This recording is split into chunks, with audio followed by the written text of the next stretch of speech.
young doctor. Now is not the time for fear. That comes later. Hello, everybody, and welcome to the Wake Up Report. Not 1 week out of Donald Trump's presidential victory, the slime is starting to ooze out of the woodwork, starting to come out from up under the rocks and show their support for a man who they feel now represents them as president of the United States. In December, around the same time that Donald Trump is going to be sworn in as president, officially, I believe that's in January, but the KKK in North Carolina has announced that they are going to have a parade in honor of Donald Trump because they feel that Donald Trump is going to rescue them, so to speak, from the quagmire of immigrants and Jews and blacks and Mexicans. You know, they're going to build this wall. I guess they're going to toss us all behind that wall. And Donald Trump is going to make America white again, which was basically what Make America Great Again was code for. Can you be an ex-KKK? I don't know. So I say former KKK, in the closet KKK. You know, we'll just say officially.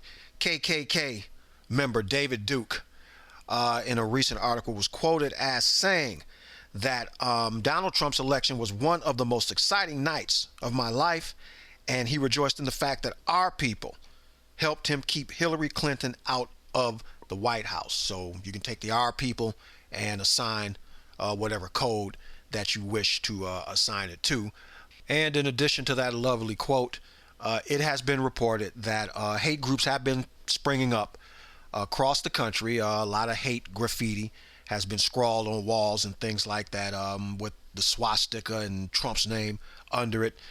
Donald Trump has become a symbol, whether he intended it to be or not. He has become a symbol of hate. He has become the torchbearer for white supremacy and bigotry and prejudice against, if you're not white, you ain't all right, type of people that think along those lines.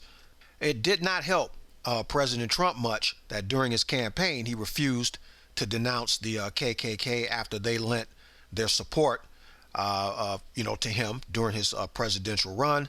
And it also did help matters that later on it was discovered that his father was involved in some type of a KKK altercation. Some type of a riot broke out in Jamaica, Queens. His father was arrested, but it is not clear by any of the stories that I found whether he was supporting the Ku Klux Klan or if he was out there fighting with people who were against the Ku Klux Klan. We just know that he got arrested, but even Trump downplayed that and said he didn't know anything about it. He didn't know anything about the KKK. About the same thing as Lil Wayne saying he didn't, what is, Black Lives Matter, what is that? Along that thing. So he just played dumb when it came to that information. And President Trump has certainly put him, President Trump, can you ever get used to saying that? President Trump has certainly put himself in a hole because the people that he catered to, and he had a groundswell of support from people who have the mindset of the KKK. And of course, if once you see that political map, you see exactly where Donald Trump was victorious in, which is the Bible Belt of the so-called Bible Belt of the country. Southern states, states sympathetic to people like the KKK, and basically the South has risen again, and those states have kind of reverted back to what they were like, back during slavery and things like that. So by catering to that demographic and the rhetoric that Donald Trump was talking about immigrants and Mexicans and Mexican criminals, and you just fed into that hysteria, into that bigotry, into that fear. These people now have been so emboldened that they are actively coming out of the woodwork. David Duke feels he has an ally in Donald Trump as president of the United States, that Donald Trump is going to do what so many white males want done. when it comes to what they consider to be minorities and illegal immigrants. Never mind the fact that the white male is like the biggest illegal immigrant in the United States. This is, of course, Native American territory. But they expect to get something for their vote. Donald Trump with his, talking about erecting these walls and all kind of stuff like that. You have, just basically Washington is controlled by Republicans now. If Donald Trump can make good on at least two of his promises, if he starts to partially build that wall in Mexico and he deports some immigrants, he is guaranteed a second term. Because, again, you look at that voter bloc that secured his spot as president, they now control the vote. So it didn't matter, East Coast, West Coast. It's always been about what's in between. And they now control everything that goes on by way of who gets elected, particularly in places like North Carolina, South Carolina, Mississippi, and so on and so forth. A Hillary Clinton loss has secured so much.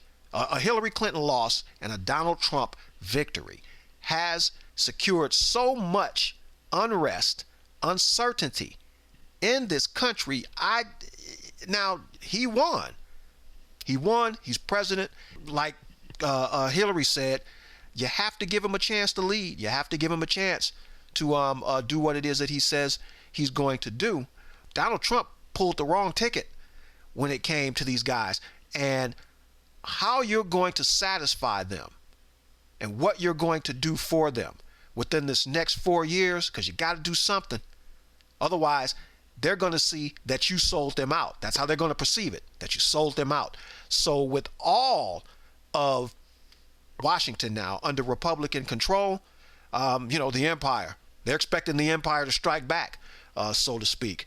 But it is something. It is something that when you have that much gall, that you can openly and publicly announce that the Ku Klux Klan is going to march in a victory parade celebrating Donald Trump.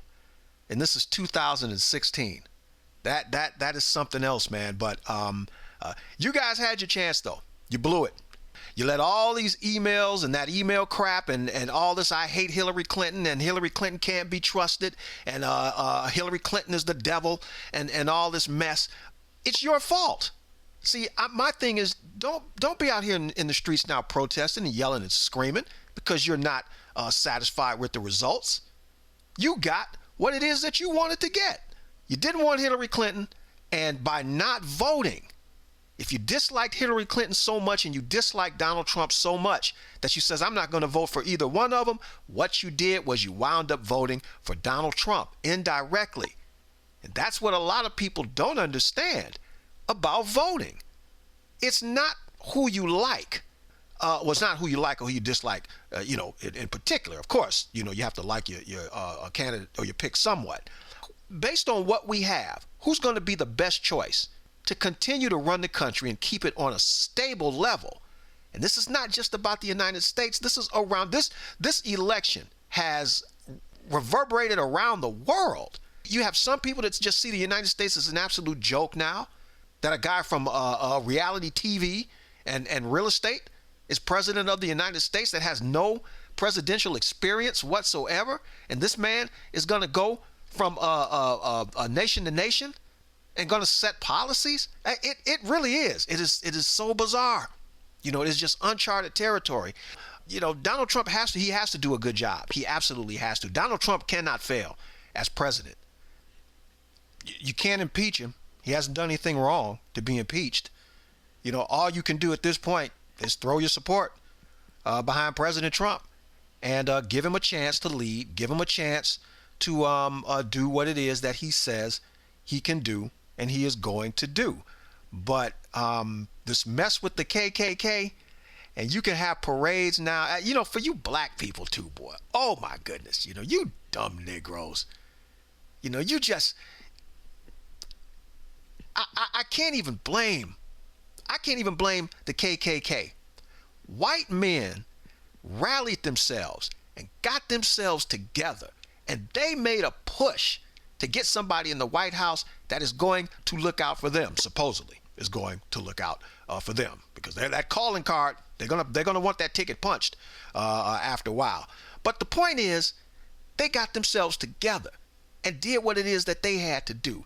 You black men, you know, all you can do is say poetry and throw nigger concerts and encourage other black people not to vote and all the other dumb stuff that you've been doing. And now that Donald Trump, you perceive Donald Trump to be a active and legitimate threat, now you want to jump in the streets, yell and rally and scream and all of that. So I don't buy it personally. Everybody up until this point has operated out of some type of a selfish mode when it comes to politics, when it comes to getting what you want. And now you want everybody to be unified because you think now that hammer's going to come down and smash everybody. So I can't be anti-Trump. I didn't want him as president, for the reasons that I outlined earlier. But I can't be, none of us can afford to be anti-Trump right now. Get out the streets, quit the yelling and screaming and crying like babies. Donald Trump is your president. And hope that your president does well. Because in this climate now, when the KKK can start throwing parades and all kind of stuff like that, man, for Donald Trump, failure simply is not an option. Failure for Donald Trump is failure for all of us at this point.